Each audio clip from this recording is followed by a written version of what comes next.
వి gold trusted gold buyers మీరు తాకట్టు పెట్టిన బంగారాన్ని విడిపించి ఈ రోజు ఉన్న మార్కెట్ ధరకు కొనబడను.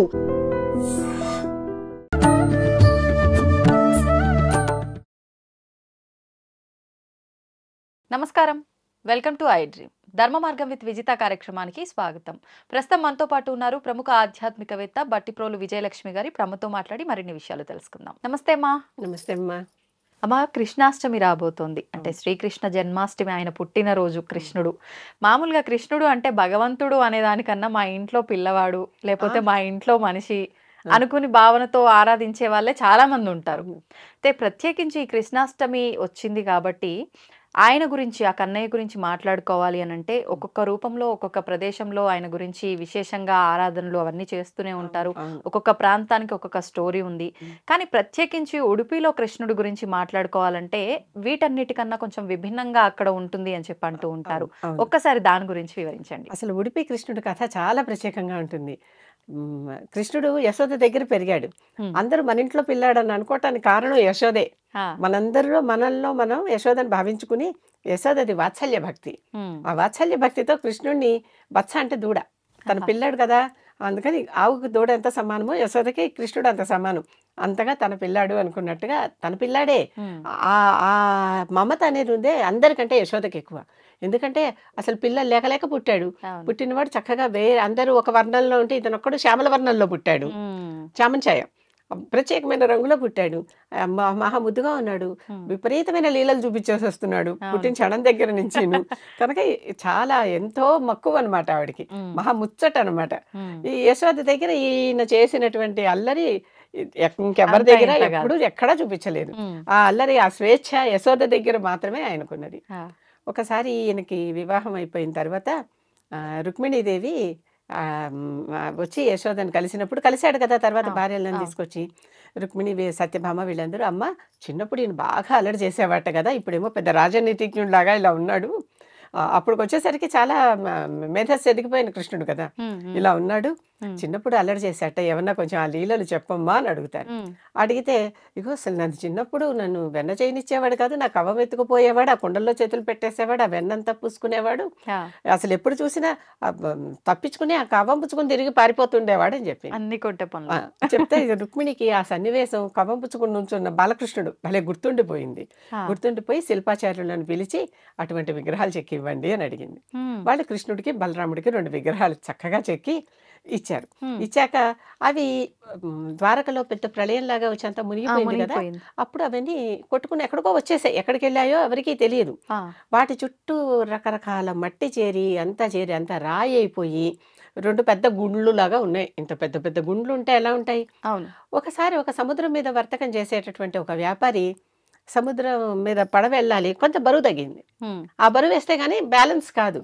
అక్కడ ఒడ్డు మీద 2 రాళ్ళు కనిపిస్తున్నాయి. ఆ 2 గుండ్లు, పెద్ద పెద్ద గుండ్లు, అవి తీసుకొచ్చి సముద్రం పడవలో పెడితే బరువు బ్యాలెన్స్ అవుతుంది అని 2 తీసుకురమ్మన్నాడు. ఆ 2 పని వాళ్ళు వెళ్ళి తీసుకొచ్చి ఆ 2 గుండ్లు పడవలో పెట్టాక పడవ బ్యాలెన్స్ అయింది, మునిగిపోకుండా మామూలుగా నడుపుకోవటానికి వీలుగా. సర్టెన్ బరువు ఉండాలి కదా, అలా బ్యాలెన్స్ అయింది. బ్యాలెన్స్ అయ్యాక ఆ పడవను నడుపుకుంటూ వస్తున్నాడు. పడవను నడుపుకుంటూ వస్తుంటే మధ్యదారిలో మళ్ళీ పెద్దగా తుఫాను వచ్చేసింది, మునిగిపోతామా అన్నట్లుగా. ఏం చేయాలో తెలియలా, భయం వేసిపోయింది అందరికీ. అప్పుడు దండం పెట్టుకుని, కృష్ణ నువ్వే దిక్కొని దండం పెట్టుకుంటే ఆ వ్యాపారికి కలలో, అంటే ధ్యానంలో ఉన్నప్పుడు ఒక గొప్ప యతి కనిపించాడు. యతి కనిపించి ఒక ప్రత్యేకమైన ఒడ్డుకి ఇతను పడవను పిలుచుకెళ్ళినట్టుగా అయిపోయింది. ఆ యతి మధ్వాచార్యుడు కృష్ణ భక్తుడు కదా. ఆయన ఈ పడవ ప్రమాదంలో ఉంది, దాంట్లోపల ఉన్న 2 గుండ్లలో కృష్ణ బలరాములు ఉన్నారు. యతికి తన ధ్యానంలో తనకి తెలుసు. ఆయన వీటిని తన ఒడ్డుకు మళ్ళించుకున్నాడు. అక్కడికి చేరాయి ఇవి. ఇదంతా ఎక్కడ ఉంటుంది, మనకి ఉడిపి అంటే కర్ణాటక ఆ ప్రాంతాల్లో, అంతా సముద్ర ప్రాంతమే కదా. అక్కడికి వెళ్ళి పడవ ఆగింది.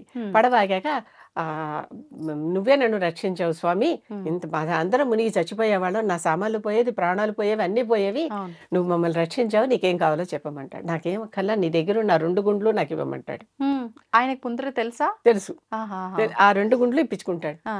ఏవో అసలు నా ఆస్తులు సంపదలు అడుగుతా ఉంటే నువ్వు 2 రాళ్ళు అడుగుతున్నావు అని ఆయన వెంటనే ఇచ్చేసి, నాకు అవి ఇస్తే చాలు, నాకు ఇంకేం అక్కర్లేదు అన్నాడు. ఆ రాళ్ళు తీసేసుకున్నాడు. ఆ రాళ్ళు తెచ్చి అక్కడ పెట్టాక అవి మళ్ళీ తన ఉడిపిలోకి తీసుకెళ్తున్నాడు. ఒడ్డు నుంచి ఊరికి వెళ్ళాలిగా, తీసుకెళ్తుంటే మధ్యలో కొంత దూరంలో బలరాముడి రాయి ఇలా పగిలిపోయి అక్కడ ఉండిపోయింది. దాంట్లోంచి బలరాముడి విగ్రహం బయటకు వచ్చింది. అక్కడ బలరాముడు రాయి లోపల విగ్రహం ఉంది. విగ్రహం రాయి అంటే మట్టి అంతా చేరిపోయి ఇప్పుడు మనకి సింహాచలంలో నరసింహస్వామి ఎలా ఉంటాడు, వరాహ లక్ష్మీ నరసింహస్వామి అంత గంధం పూసి పూసి పూసి ఒక ఉండలా కనిపిస్తుంది. ఉండ పగల కొడితే కానీ లోపల ఆయన ఉన్నారని మనకి తెలియదు. అలా అయిపోయింది అనమాట ఇది.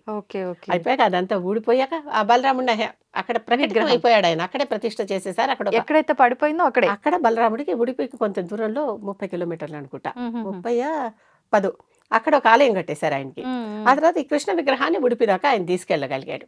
ఉడిపి ఎందుకు అంటే ఆ పక్కనే ఉన్నటువంటి దాంట్లోనే ఈయన జన్మస్థలం. ఆయన అక్కడే ఆయన ఆశ్రమం కానీ అన్ని అక్కడ తీసుకెళ్లి ఈ మధ్వాచార్యులది ఆయనే ఆ గుడికి ఇప్పటికీ మధ్వపీఠం వాళ్లే దానికి పూజలు చేస్తారు. వాళ్ళొక్కళ్లే గర్భగుడిలోకి వెళ్తారు.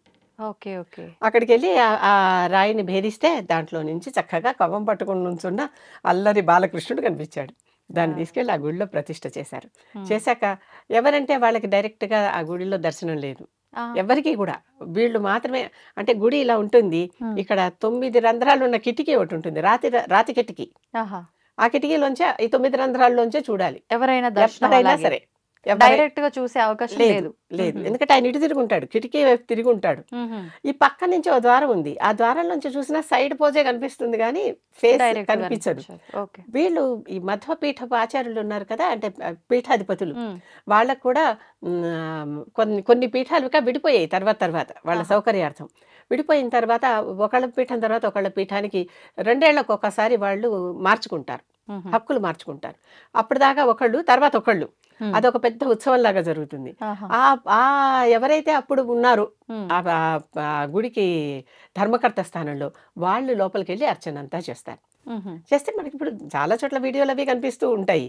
ఈ ప్రతి వాళ్ళు కూడా ఈ 9 రంధ్రాల కిటికీలో నుంచే చూడాలి. ఈ 9 రంధ్రాలు ఏంటంటే మనకి నవరంధ్రాలని, వీటన్నిటి నుంచి ఈ 9 అనేది శరీరంలో ఎప్పుడు చాలా ప్రత్యేకం.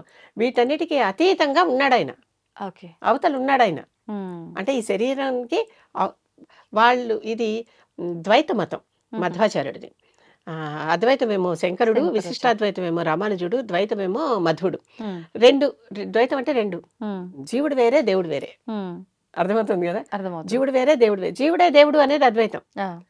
ఈ ఇద్దరు కాకుండా ప్రకృతి కూడా ఉందనేది విశిష్టాద్వైతం. కానీ 3 ఇక్కడ 2 కనుక ఈ జీవుడు తన శరీరాన్ని దాటి ఆయన్ని చూడాలి ఆ లోపల నుంచి. అక్కడి నుంచే దర్శనం, చక్కగా దర్శనం అయితే బాగా అవుతుంది. బాగా పర్వదినాల్లో మంచి రష్ కూడా ఉంటుంది. చాలా వినూత్నమైన పుష్కరిణి ఉంది. ఆ పుష్కరిణిలో చేపలన్నీ ఆయన రూపాలే అని కూడా నమ్ముతారు. ఆ చేపలకు కూడా విష్ణు రూపాలి అని నమ్ముతారు.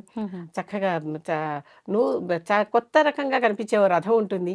ఆ రథంలోనే ఆయన్ని తీసుకెళ్లి ఊరేగిస్తారు. ఉత్సవ విగ్రహాలు ఇది ఎలాగో మూల విరాట్ కథపతి కనుక ఆ విగ్రహంలో బాలకృష్ణుడు కవ్వం పుచ్చుకుని, ఎక్కడైనా ఆయుధాలు పుచ్చుకునో వేణువు పుచ్చుకునో ఇలాంటివి కనిపిస్తారు కానీ, లేకపోతే ఆ ధేనువుని పక్కన పెట్టుకునో కవ్వంతో ఉన్న కృష్ణుడు అక్కడ ఒక చోటే ఉంటాడు. కవ్వంతో ఉండి ఆ కవ్వం అంటే తల్లి దగ్గర నుంచి ఎత్తుకొచ్చాడు అనమాట అల్లరికి. ఎత్తుకొచ్చి ఆ కవ్వం పట్టుకుని నుంచున్న కృష్ణుడు రుక్మిణి ముచ్చటపడి చేయించుకున్న విగ్రహం ఉడిపిలో మనకి ఇప్పుడు కనిపిస్తుంది. ద్వారక నుంచి వచ్చి ప్రయాణించి ఎక్కడి నుంచి ఎక్కడికి వచ్చిందో ఆలోచించాడు. అది వెస్ట్ కోస్ట్, ఇది కింద ఇటువైపు ఈ సౌత్ కోస్ట్. అక్కడికి వచ్చింది. అక్కడికి వచ్చి అంటే అసలు ఇలాంటి ఒక పర్పస్ తోటే అప్పుడు తను అలా తయారు చేయించారేమో. ఆవిడ అసలు ఆ చిన్నప్పటి కృష్ణుడు నేను రుక్మిణి చూడలేదు కదా, యశోద చూసింది కానీ వేరెవరు చూడలేదు కదా, దేవ కూడా చూడలేదు. నిజాయితీగా మాట్లాడితే అప్పుడు ఎప్పుడైతే తన దగ్గర నుంచి యశోద దగ్గరికి వచ్చేసరికి కొంచెం పెద్దవాడు అయిపోయాడు. అల్లరి మానేసి అప్పటి నుంచి వేరే కొంచెం రాజ లక్షణాలు చూపిస్తూ తాతగారిని సింహాసనం మీద కూర్చోబెట్టి అవన్నీ చేస్తూ కొంచెం పెద్దవాడు అయిపోయాడు. అప్పటికి అంటే పెద్ద మనిషి తరహా వచ్చేసింది, బాలుడే కానీ ఇక్కడ మాత్రం బాలుడు అనమాట. ఆ బాల్య లీలలన్నీ యశోద దగ్గర జరిగినట్టు ఎవ్వరి దగ్గర ఆయనకి జరగలేదు. కనుకనే యశోద అంటే అక్కడ ప్రత్యేకించి బాలుడి రూపంలో ఉన్న కృష్ణుడికి ఎలాంటి క్రతువులు జరగాలో అవన్నీ చేస్తారు చక్కగా. కృష్ణుడికి వాళ్ళు కూడా రకరకాల నైవేద్యాలు అంటే మఠం తరపు నుంచే చేయించుకొస్తారని. అసలు ఏ గుడిలో కూడా బయట నుంచి చేసిన ప్రసాదాలు పెట్టకూడదు అనేది నియమం. అంటే కృష్ణుడికి ఏ దేవతకైనా ఆలయంలో ఉన్న పూజారే వాళ్ళ ఇంట్లోనే వాళ్ళు మడిగా చేసి తీసుకొచ్చి పెట్టాలి. అదే ఆ పద్ధతి ఎక్కడైనా సరే. కానీ రాను రాను భక్తులు మేం చేసి తీసుకొస్తాం అంటున్నారు. బయట చేసింది నైవేద్యానికి పనికిరాదు.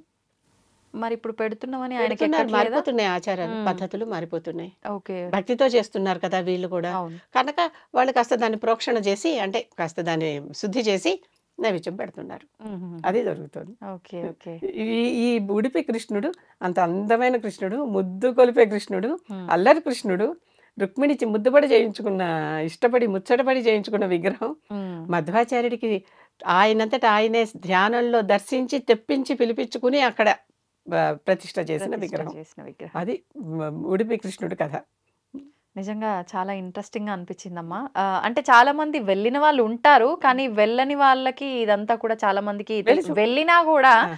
వెళ్తాము దర్శనం చేసుకుంటామే తప్ప ఈ 9 రంధ్రాల్లోంచో ఎందుకు ఆ. చూడాలి, అక్కడ ఇలానే ఎందుకున్నాడు, ఈ చరిత్ర అంతా కూడా చాలా మందికి తెలీదు వెళ్ళినా కూడా. ఆలయానికి వెళ్ళినప్పుడు ఏమాత్రం సమయం ఉన్నా ఆలయానికి వెళ్ళేటప్పుడు 2 నిబంధనలు ఉన్నాయమ్మా.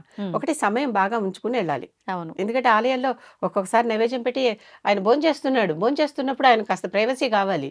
అందుకే కర్టెన్లు అవి వేసేస్తారు, తలుపేసేస్తారు. అవును. అంతేగాని నేను వచ్చాను, నువ్వు తలుపు తెరు, నాకు ముందర దర్శనం ఇవ్వు, తర్వాత తిని అనకూడదు కదా దేవుణ్ణి. కొన్ని సేవలు చేసేటప్పుడు తప్పనిసరిగా వెయిట్ చేయాలి. వేచి ఉండాల్సిందే. ఆ సమయం మనం వెళ్ళినప్పుడు తెలియదు కదా మనకి. అవును. కనుక ఆలయానికి వెళ్ళినప్పుడు సమయం అనేది జాగ్రత్తగా చూసుకుని వెళ్ళటం ఒక పద్ధతి. ఉమ్, లేకపోతే ఎక్కడున్న దేవుడే కనుక దాన్ని పెట్టుకొచ్చేయటమే. ఉమ్, రెండోది, అప్పు చేసి వెళ్ళకూడదు. చాలా మంది తీర్థయాత్రల మీద ఉన్న ఇష్టం కొద్దీ అప్పులు చేసి వెళ్ళే వాళ్ళని కూడా నేను చాలా మందిని చూసా. వాస్తవం. దేవుడే ప్రత్యేకంగా ఇది ఒకటి చెప్పాడు నియమం, అప్పు చేసి వెళ్ళకూడదు. కావాలంటే జోగు ఎత్తి వెళ్ళొచ్చు. జోగు అంటే ముష్టి, అడుక్కొని. ఒక కలశంలో పెట్టుకుని దాని మీద ఒక గుడ్డ కట్టేసి ఓ చిల్లు పెడతారు. అమ్మ, నేను ఫలానా యాత్రకు వెళ్తున్నాను, మీరు ఏమన్నా ఇస్తే ఈ డబ్బుతో నేను వెళ్తాను అని ఇంటింటికి తిరిగి భిక్ష తీసుకోవచ్చు. ఉమ్, అది తీసుకుని ఆ డబ్బు వాడుకుని వెళ్ళొచ్చు. ఓకే. మన దగ్గర లేక, అంతేగాని అప్పు చేయకూడదు. ఆహా. ఇది ఎంతమందికి తెలుసు ఈ నియమాలు? తెలీదు. మీరన్నట్టుగా ఈ మధ్య కాలంలో అలా జోగు, అదే ఆ డబ్బాకు పైన కాషాయ వస్త్రం కట్టి అలా ఎవరైనా అడిగినా ఉమ్. ఇదంతా పెద్ద ఫ్రాడ్ కావచ్చేమో. అని చెప్పి, అంటే కొంతమంది అలాంటి చేష్టలు కూడా, విపరీతమైన అంటే చేష్టలు చేస్తున్నారు. ప్రతిదానిని మిస్యూజ్ చేస్తున్నాం కదా. అవును. అబ్యూస్, మిస్యూజ్ రెండు అవుతూనే ఉన్నాయి. అవును. కనుక ఆ దొంగలు ఉండొచ్చు. ఉమ్, అది మన మనం మన విజ్ఞతతో మనం ఆలోచించుకుని అంతే. వాళ్ళ మొహం చూసినప్పుడు వీళ్ళు నిజాయితీగా ఉన్నారా లేదా అని తెలుసుకుని ఇవ్వటమే, చూసుకుని ఇవ్వటమే. అంతే. అంతే. సంతోషం అమ్మా, నిజంగా చాలా మంచి స్టోరీ అనేది తెలియజేశారు. ధన్యవాదాలు.